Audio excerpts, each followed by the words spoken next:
네, 고맙습니다. 가슴에 손을 얹고 우리 신앙을 고백하고 함께 말씀을 나누겠습니다. 제가 먼저 고백하겠습니다. 하나님은 나를 사랑하십니다. 나는 그 사랑 안에 있습니다. 하나님은 오늘 나에게 말씀하실 것입니다. 그 말씀에 능력이 있습니다. 그 말씀에 생명이 있습니다.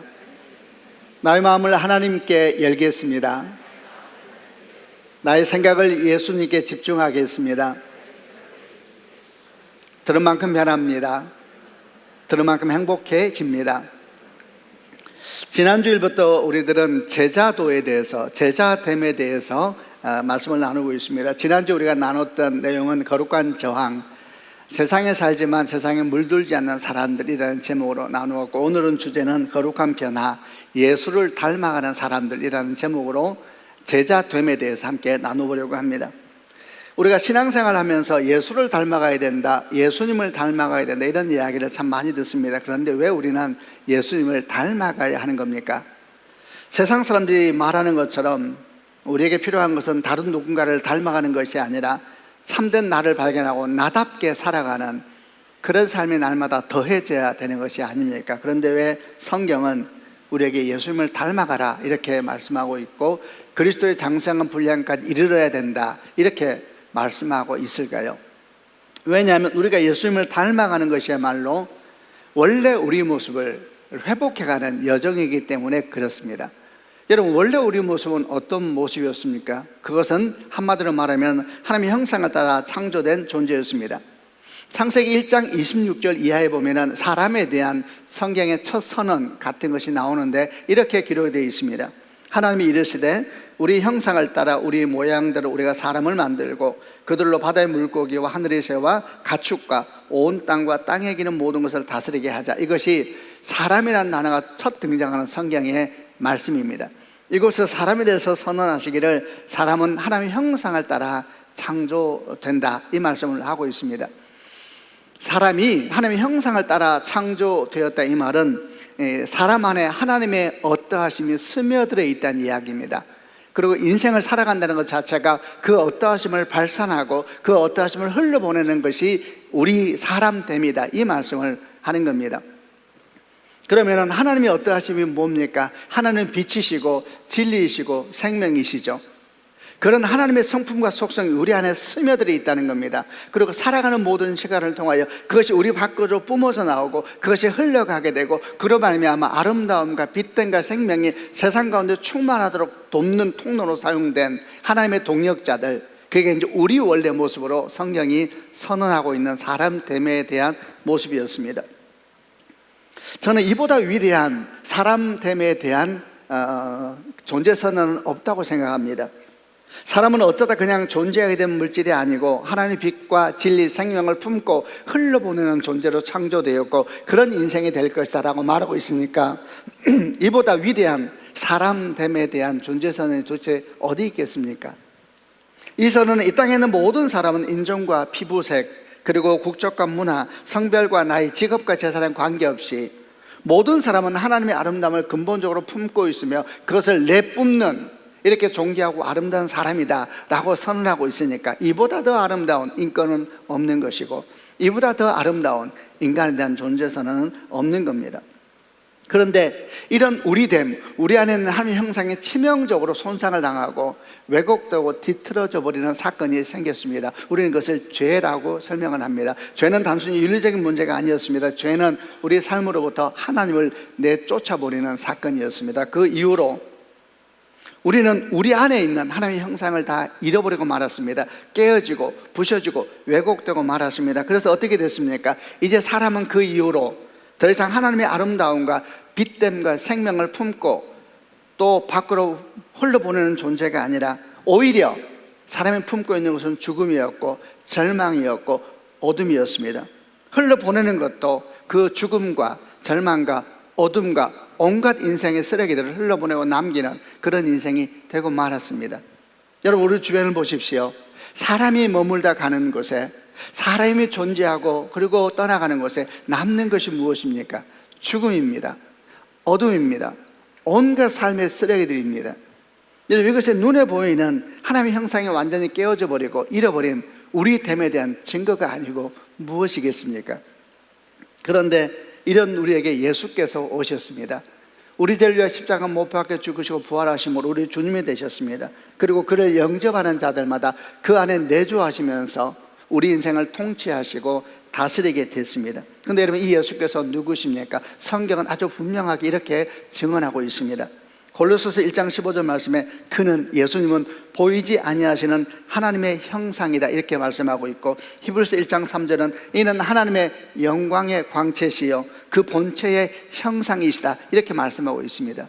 예수는 누구신가? 예수님은 하나님의 본체의 완전하신 형상이시다. 그분은 하나님의 모습을 완전하게 담고 계실 뿐만 아니라 그 하나님의 어떠하심을 완전하게 뿜어내시는 분이시다. 그래서 예수가 가는 것마다 생명사건이 일어납니다. 예수가 가는 것마다 자유사건이 일어납니다. 예수가 가는 것마다 어둠이 떠나고 빛이 일어나는 역사가 일어나는 것은 그분이 하나님의 어떠하심을 완전히 품고 있는 분이시고, 그것을 바로 발산하고 그 생명을 흘러보내는 분이기 때문에 그런 것입니다. 여러분, 그분이 우리 안에 오셨습니다. 하나님 본체의 형상이신 분이 우리 안에 오신 것입니다. 이제 여러분 생각해 보십시오. 원래 우리는 그 형상을 따라 창조됐는데 잃어버리고 깨지고 말았습니다. 근데 그 본체의 형상이 우리 안에 오신 겁니다. 그리고 우리를 통치하기 시작하십니다. 우리가 그 하나님, 그 예수님을 닮아가는 삶을 산다는 것은 여러분 무엇을 의미하는 것이겠습니까? 그것은 잃어버렸던 하나님의 형상이 회복돼가는 여정이다 이렇게 말을 하고 있는 것입니다. 예수를 닮아간다는 것은 단순히 역사적으로 훌륭한 인간을 닮아간다는 뜻이 아닙니다. 원래 하나님이 창조하셨던 우리 됨이 회복되어지는 여정이다 이렇게 말하고 있는 겁니다. 그리고 바로 그것이 성경은 말하기를 예수께 부름받은 제자들의 삶의 여정이다. 주께서 우리를 부르신 이유는 우리 안에 하나님의 형상이 점점 더 완성되어 가고 점점 더 예수를 닮아감으로 우리 됨이 회복돼 가는 그 길을 위해서 우리를 부르셨다 이렇게 말씀하고 있고, 그것이 바로 제자됨의 길이다 이렇게 말하고 있는 것입니다. 몇 가지 말씀을 쭉 읽어보겠습니다. 먼저 로마서 8장 29절을 개역개정으로 읽겠습니다. 함께 읽습니다. 시작. 하나님이 미리 아신 자들을 또한 그 아들의 형상을 본받게 하기 위하여 미리 정하셨으니 이는 그로 많은 형제 중에서 맏아들이 되게 하려 하심이라. 그로 많은 형제 중에서 맏아들 되게, 그분은 예수님을 말하는 것입니다. 예수께서 우리 가운데 오신 것은 미리 아신 자들을 부르시고 정하신 이유는 그 아들의 형상을 본받게 하기 위해서 그들을 택하였다 이렇게 말합니다. 그 아들의 형상을 본받게 하기 위해서, 그래서 예수께서 우리 하나님 맏아들이 되셔서 우리가 양자가 되셔서 그분을 닮아가는 신앙의 여정 가운데 초청하셨다는 이야기입니다. 고린도서 3장 18절 말씀도 같이 읽어보겠습니다. 시작.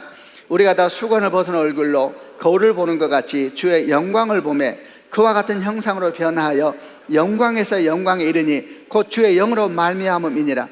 성령께서 우리 삶을 통치하시고 이끌어 가시는데 성령의 역사가 뭐냐 이렇게 말씀하고 있습니다. 성령이 점점 우리 삶을 지배하시고 이끌어 가게 되면 우리는 어떤 인생으로 변화되게 되는가? 그럴 때 우리는 다 수건을 벗은 얼굴로 거울을 보는 것 같이 주의 영광을 보매 그와 같은 형상으로 변화하여 영광에서 영광으로 이르니 곧 주의 영으로 말미암음이니라. 그와 같은 형상으로 점점 더 변화되게 될 것이다. 영광에서 또 다른 영광으로, 주를 아는 것이 영광이죠. 날마다 영광에서 또 다른 영광으로 점점 더 우리는 성장해 가게 될 것이다. 그 성장해 가는 과정이 뭐냐, 모양이 뭐냐, 그와 같은 형상으로 변화하여 영광에서 영광으로 이르리니 곧 주의 영으로 말미암음 이렇게 말씀하고 있는 겁니다. 요한일서 3장 2절은 제가 읽어보겠습니다. 사랑하는 자들아, 우리가 지금은 하나님의 자녀라. 장래에 어떻게 될지를 아직 나타나지 아니하였으나 그가 나타나시면 우리가 그와 같을 줄을 아는 것은 그의 참모습 그대로 볼 것이기 때문이니 마지막 날이 되면 우리는 어떻게 변화되고 완성될 것인가? 주님과 같은 모양이 될 것이다. 같은 모습이 된다는 이야기는 아닙니다. 하나님 형상이 완성되는 모습으로, 그게 하나님 나라에서 이루어지는 마침내 완성된 우리의 모습이죠. 여러분 보십시오. 우리가 예수로 말하면 부름 받았습니다. 우리 안에 예수께서 들어오셨습니다. 이 모든 하나님의 목적이 뭐냐? 그로 말미암아 잃어버린 우리됨이 회복되는 것입니다. 참된 나다움, 참된 우리다움이 회복되는 여정이 예수가 우리 가운데 오시는 것이고 우리가 그분을 닮아가는 것입니다. 누구를 흉내내는 것이 아닙니다. 모방하는 것이 아닙니다. 예수를 알아갈수록 참된 나로 우리는 회복되어 가는 것입니다. 우리가 아주 사랑하는 C.S. 루이스는 순전한 기독교 제일 마지막에 있는 제4부 세 사람에서 이런 말을 했습니다. 우리가 지금 나 자신이라 부르는 것을 점점 비워가고 그리스도께서 우리를 다스리도록 점점 내어드릴수록 우리는 더욱더 참된 나 자신이 되어간다. 또 그는 이렇게 말합니다. 당신은 당신 자신을 주님께 내어드리기 전까지는 참된 자아를 가질 수가 없습니다. 하나님께 자신을 맡긴다는 것은, 하나님을 닮아간다는 것, 예수를 닮아간다는 것은 우리 개성을 잃어버리는 것이 아니고 오히려 진정한 나 자신이 되어가는 여정이다, 이렇게 말씀하고 있는 겁니다. 우리가 지금 제자도에 있어서 흐름을 본받고 있는 존 스토트 목사도 그의 제자도에서 이렇게 말을 한 겁니다. 그리스도인의 목표는 그리스도를 닮는 것이다. 똑같은 것입니다. 예수를 닮아간다는 것은 우리가 모두 똑같은 사람이 된다는 의미는 아닙니다. 베드로는 그대로 베드로였고, 사도 요한은 그대로 사도 요한이었고, 사도 바울도 그대로 사도 바울이었습니다.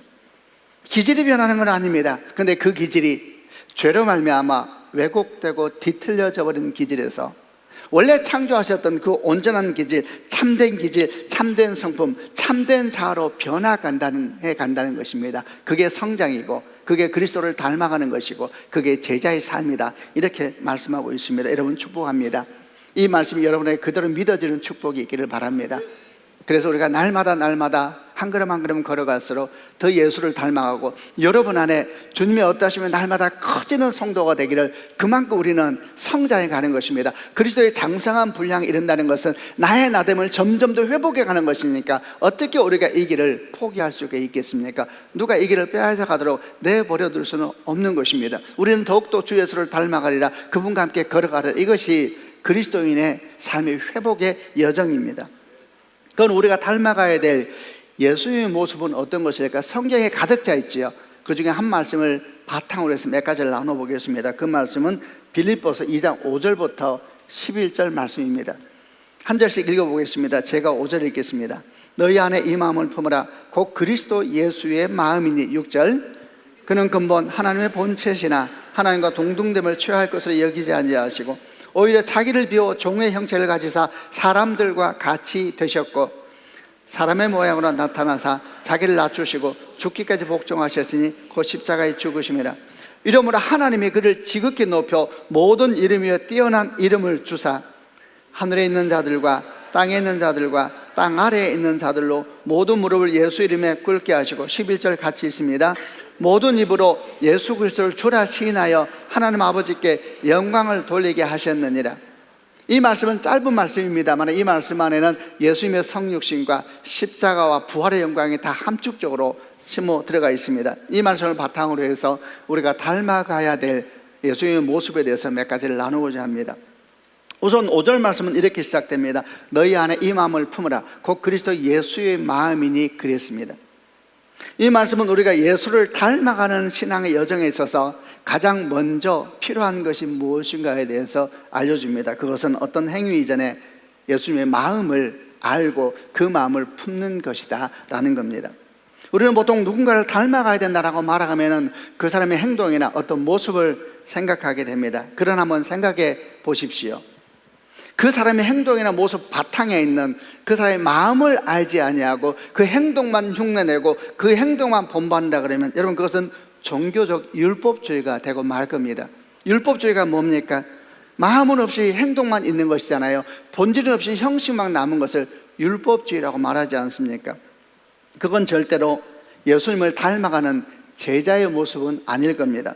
또한 주님께서 그런 형식만 남은 바리새인의 모습을 향하여 얼마나 분노하셨고 얼마나 책망하셨는지를 생각해 보면 결코 그 길은 우리 길이 아닐 겁니다. 제자는 예수님의 삶을 닮아가기 전에 먼저 예수의 마음을 품는 사람이어야 합니다. 닮는다는 것은 행동의 모방이 이전에 사실은 그 마음의 변화에서부터 시작되기 때문에 그렇습니다. 그렇다면 우리가 품어야 될, 우리가 항상 품고 있어야 될 그리스도의 마음은 무엇일까? 그분의 모든 사역, 그분의 성육신과 그분의 십자가와 그분의 부활, 이것이 우리에게 나타난 그분의 이 땅에서 공생의 모습이었죠. 그 모든 모습 근본 바탕에 있는 그분의 마음은 무엇일까? 그 마음은 사랑입니다. 요한복음 3장 16절에 하나님의 세상을 이처럼 사랑하사 독생자를 주셨으니 이는 그를 믿는 자마다 멸망하지 않고 영생을 얻게 하려 하십니다. 예수를 이 땅에 보내신 이후의 동기의 바탕은 사랑입니다. 사랑. 하나님의 세상을 이처럼 사랑하사 독생자를 주셨으니 이 사랑이 눈에 나타나는 것으로 성육신의 결과가 나타나게 된 겁니다. 요한일서 4장 9절과 11절도 동일하게 말씀합니다. 하나님의 사랑이 이렇게 우리에게 나타난 바 되었으니 하나님이 자기 독생자를 세상에 보내시면 그로 말미암아 우리를 살리려 하심이라. 하나님의 사랑이 이렇게 나타났다. 그 안에 있는 근본 마음, 이 하나님의 사랑이죠. 그 마음이 그분의 행동으로 나타나기 시작합니다. 우리가 품어야 될 마음이 바로 이 마음이 아니겠습니까? 예수님의 모든 사역, 그 바탕에 있는 하나님의 사랑. 그러므로 우리가 예수를 닮아가고자 하는 삶의 여정에 들어설 때 가장 근본적으로 품어야 될 마음은 하나님의 사랑입니다. 그로부터 겸손도 나오고 자기 부인도 나오고 용서도 나오고 사명도 선교도 나오는 겁니다. 모든 예수님의 모습의 바탕에 하나님의 사랑이 있으니까 예수를 닮아간다는 것은 그 사랑을 품고 걸어가는 여정 속에서 나타나는 결과들이 될 겁니다. 그런데 이렇게 말씀을 묵상하다 보니까 저한테 이런 좀 고민이 생겼습니다. 하나님의 사랑이 뭔가? 항상 듣던 이야기, 반복되는 이야기, 뻔한 이야기가 또 시작되는가? 저는 이를 묵상하면서 우리 나눔이 추상적이 되고 뻔한 얘기가 반복되는 나눔이 될까 매우 걱정이 됐습니다. 성경에서 하나님의 사랑에 대해서 여러 가지로 설명해 주시지만 여전히 제 마음에 하나님의 사랑이라는 것은 아름답지만 추상적이고 손에 잡히는 것 같으면서 잡히지 않는, 실체가 있는 것 같은데 실체가 잡히지 않는 아주 그런 느낌이 여전히 남아있으니까 아마 제 마음에 있는 생각 때문에 더욱 그런 것 같습니다. 어떻게 하면 하나님의 사랑이 추상적이지 않고 실제적이 될 수 있을까? 어떻게 하면 그 사랑이 정말 우리 마음에 느껴지고 손에 잡히고 우리에게 절절히 느껴지는 그런 거구나 라고 느껴지는 사랑이 될 수 있을까? 이런 마음으로 기도하고 본문을 계속 묵상했습니다. 만약 우리가 하나님의 사랑을 구체화할 수만 있다면, 우리 마음으로 느끼고 손으로 잡을 수만 있다면, 그럼 우리가 본받아야 될 주님의 모습도 추상적이 되지 않고 종교적이 되지 않고 교회만 머물지 않고 실제로 우리 삶 가운데서 일하는 실제가 되지 않겠습니까? 이런 마음으로 묵상하면서 이런 생각을 갖게 됐습니다. 하나님의 사랑이 대표적으로 우리에게 드러나는 마음은 어떤 마음일까? 그것은 하나님의 긍휼입니다. 하나님의 긍휼은 하나님의 사랑이 우리에게 나타나는 대표적인 마음의 모양입니다. 그래서 저는 여러분에게 우리가 품어야 될 하나님의 사랑을 얘기하면서 보다 구체적으로 하나님의 긍휼에 대한 이야기를 해보려고 합니다. 저는 왠지 하나님의 긍휼 그러면 이렇게 마음이 느껴집니다. 손에 잡히는 것 같습니다. 뭔가 알 것 같습니다. 그래서 그 긍휼에 대한 얘기를 여러분과 지금부터 나눠보겠습니다. 긍휼은 뭡니까? 성경에서 하나님의 긍휼, 그것이 하나님의 사랑에 나타나는 대표적인 모습인데 그 긍휼은 무엇일까? 구약에서 긍휼로 번역된 히브리어는 여인의 모태 또는 자궁을 뜻하는 단어에서 나왔습니다. 그래서 구약의 긍휼이라는 단어가 가지고 있는 뜻은 뭐냐면 어미가 태중의 아이를 향하여 가지고 있는 끊을 수 없는 본능적인 사랑. 여러분, 그 사랑을 어떻게 끊습니까? 그 본능적인 사랑을 의미할 때 하나님의 사랑이 바로 그렇다는 것입니다. 그걸 하나님의 긍휼로 구약은 설명하고 있습니다. 어찌 어미가 아이를 잊겠느냐? 어떻게 태중에는 아이를 잊겠느냐? 하나님이 어떻게 너를 잊겠느냐? 여러분, 구약에서 이런 말씀이 나오면서 하나님의 사랑에 대한 얘기를 계속 하시는 것이 긍휼입니다. 긍휼. 그럼 신약에서 긍휼로 번역된 헬라어는 어떤 느낌을 가지고 있는가? 이 헬라어는 사람의 내장, 창자, 폐와 같은 몸속 장기를 의미하는 명사와 어근이 같습니다. 근데 고대에서 사람의 내장이나 창자, 이 속에 있는 깊은 장기를 어떻게 이해했냐면 가장 깊은 어떤 감정이 머무는 장소로 생각했습니다. 가장 깊은 사랑, 가장 깊은 마음이 머무는 장소는 내장이다, 창자다, 폐다, 이렇게 안에 있는 보이지 않는 깊은 장기가 그런 깊은 사랑, 아주 깊은 은혜, 이런 감정이 머무는 장소로 생각을 했습니다. 그래서 구약이 의미하는 긍휼의 의미는 내장이 끊어질 듯한 안타까운 마음, 깊은 깊은 곳에서 일어나는 슬픈 마음, 애통하는 마음, 측은히 여기는 마음, 안타까이 여기는 마음, 우리를 보면서 그렇게 여기고 불쌍히 여기는 하나님의 마음, 그 사랑을 신약에서는 긍휼로 해석을 하고 있습니다. 여러분, 저는 이렇게 말하면 훨씬 저한테 다가옵니다. 저는 아버지거든요. 저는 이 땅에 있는 사랑 중에 가장 큰 것이 진정 어머니의 사랑이라고 생각합니다. 저는 아버지인데 어머니의 사랑이, 물론 아버지 사랑도 옆에 있습니다만, 어머니의 사랑이 저는 이 땅에서 볼 수 있는 최고의 사랑이 아닌가 생각을 합니다.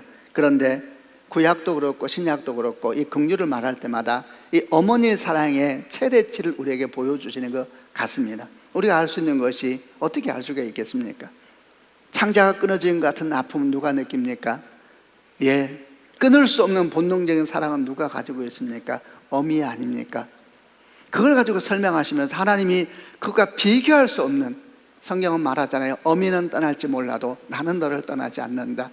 무엇을 말하고 싶으신 걸까요? 나는 절대 너를 포기할 수 없다. 내 깊은 속에서도 너 때문에 울고 있단다. 나는 진심으로 너를 불쌍히 여긴단다. 동정이 아니지 않습니까? 하나님의 긍휼은 태중에 있는 아이에게 느낀 어미의 본능적 사랑 같은 것이고, 내장이 끊어질 것 같은 진실로 불쌍히 여기는 마음, 그 마음이 하나님의 사랑이다. 그게 긍휼로 표현되고 있습니다. 이런 하나님의 긍휼이 아들 예수를 사람으로 보내셨고, 이런 하나님의 긍휼이 예수님을 십자가 못 박아 죽게 하셨고, 그분은 입을 다무시고 눈을 감으셨죠. 이런 하나님의 긍휼이 죽음 가운데는 예수님을 살리셔서 우리에게 생명이 무엇인지 말씀하고 보여주셨습니다. 진실로 불쌍히 여기는 마음, 진실로 안타까이 여기는 마음, 동정이 아닙니다. 물론 그 마음을 포함하겠죠. 그러나 그것을 뛰어넘습니다. 이 마음은 상대의 고통을 온몸으로 느끼는 마음입니다. 그리고 그로 해서 내 속사람이 진실로 아파하고 내 겉사람이 움직이기 시작하는 그런 사랑이 긍휼입니다. 저는 아무리 생각해도 참 어머니의 사랑 같구나, 그와 비교할 수 없는 무한대의 어머니의 사랑, 그 끝에 우리 주님의 사랑이 있으시겠구나 생각했습니다. 예수께서 길가를 지나가다가 병들고 상한 사람들을 보시면 불쌍히 여기셨습니다. 이 불쌍히 여기사가 긍휼입니다. 주님 앞에서 진심으로 아파하셨습니다. 창자가 끊어질 것처럼 애통해 하시고 아파하셨습니다. 그리고 그분은 거기서 멈추지 않냐고 그 속사람이 아파하실 때에 주님이 그 사람은 손을 뻗으셨고 그를 만지셨고 그를 안으셨습니다. 그와 함께 식사를 하셨고 그와 함께 노래하셨습니다. 그리고 그의 손을 잡고 일으키셨죠. 함께 가자라고 말씀하셨습니다. 이것이 주님의 긍휼입니다. 여러분, 이 마음이 주님을 닮고자 하는 제자든 우리들의 마음이 되어야 될 줄로 믿습니다. 여러분, 이 마음을 품고 세상을 바라보고 이웃을 바라볼 수 있다면 여러분, 어떤 일이 생기겠습니까? 만약에 이렇게 우리가 진실로 불쌍히 여기는 마음으로 세상을 보고 이웃을 본다면 세상이 어찌 보이며 이웃이 어찌 보이겠습니까? 그가 누구이든, 우리가 좋아하는 사람이든 싫어하는 사람이든, 우리 편이든 우리 원수이든, 우리와 같이 예배하는 사람이든, 우리 신앙을 방해하고 조롱하며 다른 신을 섬기는 사람이든, 그들을 진실로 불쌍히 여기며 바라보며 기도해주고 우리 손을 뻗어서 그를 잡아주며 목마른 자에게 물을, 배고픈 자에게 먹을 것을 주며 함께 있자고 함께 가자고 말하지 않겠습니까? 주님께서 우리에게 그렇게 하셨던 것처럼 말입니다. 이것이 바로 예수님을 닮아가는 제자의 마음에 품어야 될 주님의 사랑입니다. 너희 안에 이 마음을 품으라, 곧 그리스도 예수의 마음이냐. 얼마나 처절하게 우리에게 울려오는 음성입니까? 주님의 마음을 품으라. 그 마음을 많이 생각하고 그 마음에 머물러 있어라. 그 마음이 네 마음을 온통 차지할 수 있도록 네 마음을 열어라. 이렇게 말씀하신 것처럼 들리지 않습니까? 여러분, 우리 함께 그분의 마음을 품고 그분을 닮아가는 거룩한 여정에 함께 동참하고 함께 소망하는 축복이 있기를 바랍니다. 또 한 가지, 또 우리가 닮아가야 될 주님의 모습 무엇일까? 다시 또 읽어보려고 하는데 아까 읽었습니다만 이제 5절 뒤에 6절부터 11절 말씀을 한 번 더 보려고 합니다. 제가 6절 읽겠습니다. 그는 근본 하나님의 본체시나 하나님과 동등됨을 취할 것을 여기지 아니하시고, 7절, 오히려 자기를 비워 종의 형체를 가지사 사람들과 같이 되셨고 사람의 모양으로 나타나서 자기를 낮추시고 죽기까지 복종하셨으니 곧 십자가에 죽으심이라. 이러므로 하나님이 그를 지극히 높여 모든 이름에 뛰어난 이름을 주사 하늘에 있는 자들과 땅에 있는 자들과 땅 아래에 있는 자들로 모든 무릎을 예수 이름에 꿇게 하시고 11절 모든 입으로 예수 그리스도 주라 시인하여 하나님 아버지께 영광을 돌리게 하셨느니라. 예수님의 십자가, 성육신, 십자가, 부활을 다 담고 있는 말씀이라고 했습니다. 그리고 이렇게 성육신, 십자가, 부활 이 모든 주님의 모습은 우리가 닮아야 될 주님의 모습이 구체적으로 무엇일까를 잘 가르쳐 줍니다. 성육신을 통해서 우리는 겸손을 배우고 순종을 배웁니다. 십자가를 통해서 우리는 자기 부인을 배우고 용서를 배우고 그리고 화해자가 된다는 것이 무엇인지를 배웁니다. 부활을 통해서 새 생명을 품고 오늘을 살아가는 것이 무엇인지, 약속을 품고 이 땅에서 빛과 소금으로 살아가는 것이 무엇인가에 대해서 배우면서 그 삶을 닮아가고자 우리는 주 앞에 걸어가게 되는 겁니다. 이렇게 우리가 닮아가야 될 모습이 얼마나 많은지 모릅니다. 이 모든 것을 어찌 다 나누겠습니까? 오늘은 그 중에서 한 가지 얘기를 조금 더 해보려고 합니다. 그것은 겸손입니다. 특별히 성육신에서 우리에게 보여주시는 하나님의 어떠하심, 예수님의 어떠하심은 겸손이죠. 그리고 그 겸손을 우리가 본받기를 원하십니다. 성육신이 무엇입니까? 성육신은 하나님이 사람이 되신 사건입니다. 하나님이 사람이 되셨다. 도무지 이해가 안 되고 말이 안 되는 소리입니다. 이 기막히고 놀랍고 신비로운 것, 어찌 이걸 이해할 수 있을까? 저는 이해할 수 없습니다. 바로 그것이 복음입니다. 복음이 이해가 됩니까? 복음이 상식적으로 받아들여집니까? 여러분 다시 기억합니다. 믿음은 은총입니다. 우리가 믿는다 그러면 이미 우리는 우리 삶이 어떤 상황 가운데 있든 간에 은혜 아래에 있음을 믿으시는 축복이 있기를 바랍니다. 삶이 아무리 어렵게 힘들어도 나는 근본적으로 은혜 아래에 있는 사람입니다.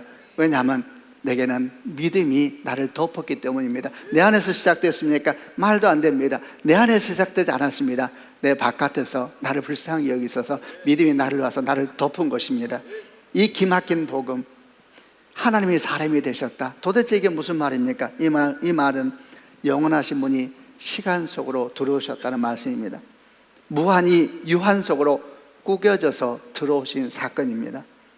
완전하고 충만하신 분이 시공간의 한계 속으로 들어오셨고 배고프고 병들고 시들어가며 마침내 죽어 흙으로 돌아가는 육체 속으로 스스로 걸어 들어오신 사건입니다. 온 우주를 만들고 통치하시는 그 광대하신 하나님께서 스스로 힘으로 아무것도 할 수 없는 어린아이가 되어서 저 낮고 천한 말구에 누워 계셔서 우리를 보시는 것, 여러분 그게 성육신입니다. 이해할 수 없습니다. 설명할 수가 없죠. 그래서 성경은 뭐라고 말하느냐, 이 성육신을 표적이라고 말하는 겁니다. 누가복음 2장 12절 말씀에 강보에 쌓여 구유에 누워있는 아기를 보는 이것이 내게 표적이라. 표적이라는 것은 이해되거나 설명될 수 있는 것이 아닙니다. 표적이라는 것은 보는 것이고 느끼는 것이고 믿는 것이고 받아들이는 것이 표적입니다. 표적은 설명서가 아니고 이정표이기 때문에 그렇습니다. 여러분 길가에 이정표를 지나가다가 본 사람이 그 이정표의 재질을 연구하고 무게를 연구하고 그런 사람이 있겠습니까? 그런 사람은 없습니다. 이정표는 그 이정표를 분석하라고 세워놓은 것이 아니고 가야 할 방향과 목표를 알려주기 때문에 이정표를 본 자는 보는 것입니다. 그리고 가리키는 방향을 향하여 걸어가는 것이죠. 그게 이정표입니다. 표적이 바로 그런 것입니다.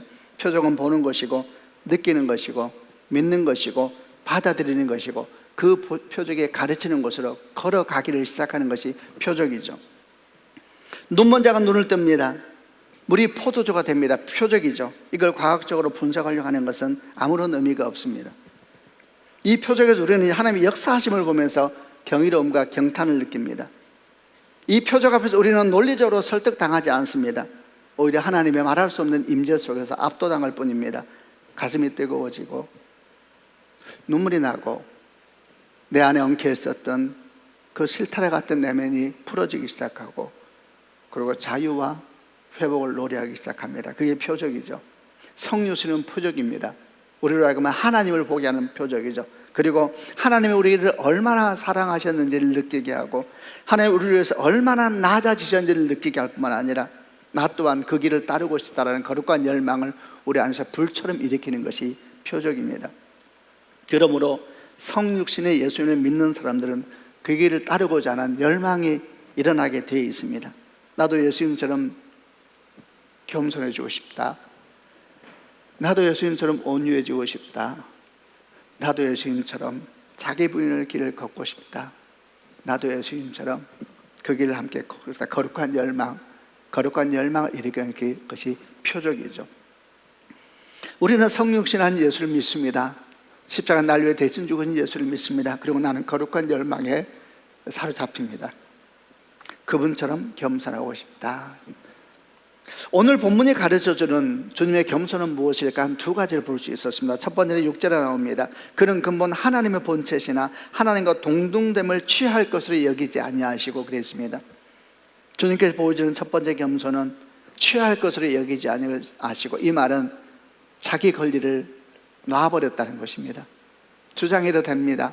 아무도 누가 뭘 안 합니다. 자기 겁니다. 수고하고 애써서 자기가 만든 겁니다. 그런데 놔버립니다. 주장하지 않고 내세우지 않고 놔버리는 것이죠. 그게 주님이 처음 보여주는 겸손입니다. 자기 권리를 주장하지 않는 겸손. 이걸 성육신이 보여주고 십자가 보여주는 첫 번째 겸손이죠. 두 번째 겸손은 7절에 나옵니다. 오히려 자기를 비워 종의 형체를 가져서 사람들과 같이 되었다. 자기를 비워서 종의 형체를 가졌다. 여기서 초점은 자기를 비우는 것에만 있는 것은 아닙니다. 채웠다는 것이 있습니다. 하나님의 사람이 되심으로 신성의 인성을 채우셨습니다. 그래서 두 번째 겸손이죠. 첫 번째 겸손은 내려놓는 겸손이었습니다. 권리를 주장하지 않는 마음의 겸손이죠. 두 번째 겸손은 내려가는 겸손입니다. 낮은 자리에서 섬기고 사랑하고 함께하는 행동의 겸손이었습니다. 보십시오. 이렇게 주님의 겸손은 마음의 중심에서 시작해서 그분의 모든 호흡을 통해서 흘러나오기 시작합니다. 그분의 겸손은 깊은 곳에 시작되어서 그분의 호흡과 그분의 눈물과 그분의 언어와 그분의 손짓과 그분의 행동을 통해서 밖으로 흘러나오기 시작합니다. 그게 주님의 겸손이죠. 마음에만 머물고 삶으로 드러나지 않는 그런 겸손이 아니고, 종교에만 머물고 교회에만 머물고 신앙에만 머무는, 그러면서 세상에서는 드러나지 않는 그런 겸손이 아니고, 마음의 중심에 시작되지만 그것이 흘러넘쳐서 손가락 끝에서 발가락 끝에서 눈물로 호흡으로 모든 것을 흘러가는 그런 겸손이죠. 여러분, 이 겸손을 우리가 닮아야 되는 겁니다. 제가 지금 여러분에게 주님의 겸손을 닮아야 된다 이렇게 말씀을 드리고 있습니다. 어떤 느낌이 됩니까? 이런 설교를 드리면서 또 이렇게 말할 수도 있습니다. 성경을 보면서 주님의 자기 부인을 닮으셔야 됩니다. 주님의 용서를 닮으셔야 됩니다. 주님의 사랑을 닮으셔야 됩니다. 주님의 긍휼을 닮으셔야 됩니다. 자, 이런 이야기를 들으면, 설교를 들으면 여러분 어떤 마음이 듭니까? 우리는 설교를 들을 때, 성경을 공부할 때 사실 이런 유사한 얘기를 많이 듣습니다. 주님을 닮아가야 된다라고 선포하죠. 그럼 우리는 아멘 합니다.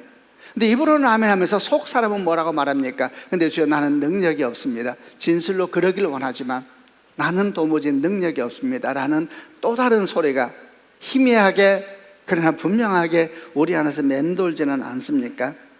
우리는 여기서 중요한 한 가지를 짚어야 합니다. 그것은 우리 안에 주님을 닮아갈 수 있는 능력이 있다는 사실입니다. 여러분, 이 일을 꼭 기억하시길 바랍니다. 우리 안에는 주님의 겸손을 닮아갈 수 있는 능력, 주님의 사랑을 닮아갈 수 있는 능력, 주님의 인내를 닮아갈 수 있는 능력이 우리 안에 있다는 것을 꼭 기억하는 축복이 있기를 바랍니다. 어떻게 할 수 있습니까? 먼저는 바로 그분이 우리 안에 계시기 때문에 그렇습니다. 그 눈물이 우리 안에 있습니다. 여러분, 그 사랑이 우리 안에 있습니다.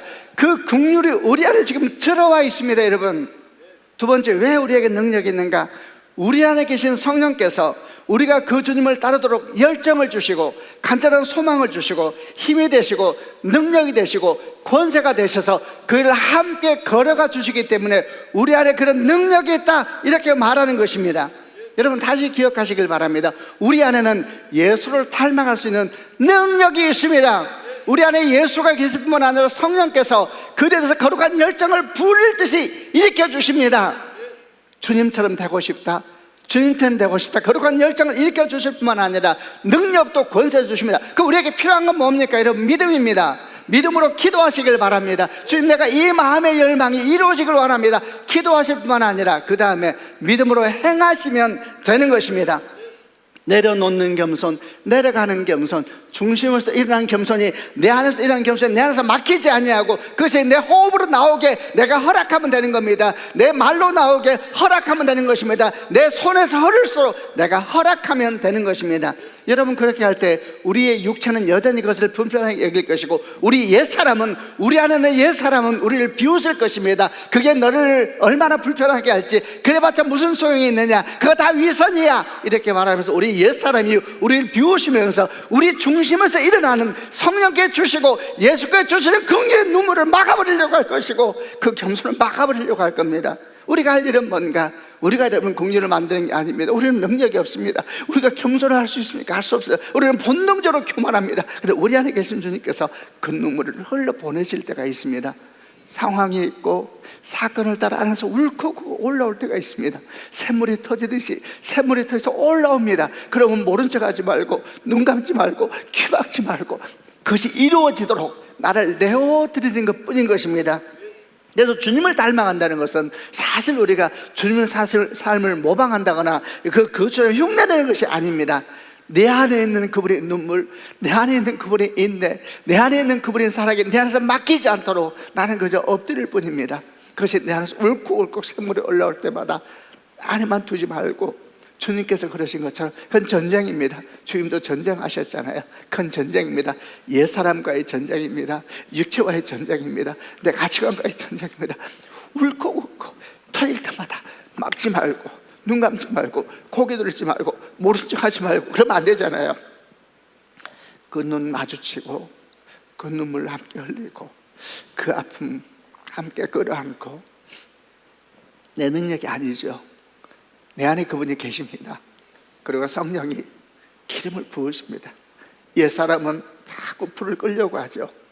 그러나 내 안에 새역이 들어왔습니다. 성령은 기름을 부으시죠. 계속 부르시면서 눈 뜨라고, 귀 열라고, 고개 돌리지 말라고, 모른 척 하지 말라고. 그렇게 하면 우리는 거기에 따라가면 되는 겁니다. 말씀을 마무리하겠습니다. 예수님을 닮아간다는 것은 다른 것이 아닙니다. 우리 거 회복하는 겁니다. 여러분, 그게 우리입니다. 여러분, 얼마나 고맙습니까? 원래 우리는 하나님의 흔적을 품고 있는 사람입니다. 그래서 원래 우리는 우리가 가는 곳마다 그 흔적을 뿜어내는 사람입니다. 그래서 우리는 믿음으로 이렇게 말하잖아요. 나를 만난 사람은 잘 될 거라고, 나를 만난 사람은 복을 받을 거라고 이렇게 말하잖아요. 여러분도 그렇게 말하지 않으세요? 여러분 자녀를 향해서 그렇게 말해야죠. 여러분이 있어서 여러분 가정에는 향기가 품어지게 될 거예요. 아멘이죠. 그게 그냥 우리예요. 그리고 그것이 우리를 제자로 부르신 주님의 뜻이기도 합니다. 사랑하는 성도 여러분이요, 이 주의 은총이 오늘도 여러분과 함께 하시고 우리 모든 삶에 여러분과 함께 하시길 주님의 이름으로 축원합니다. 아멘.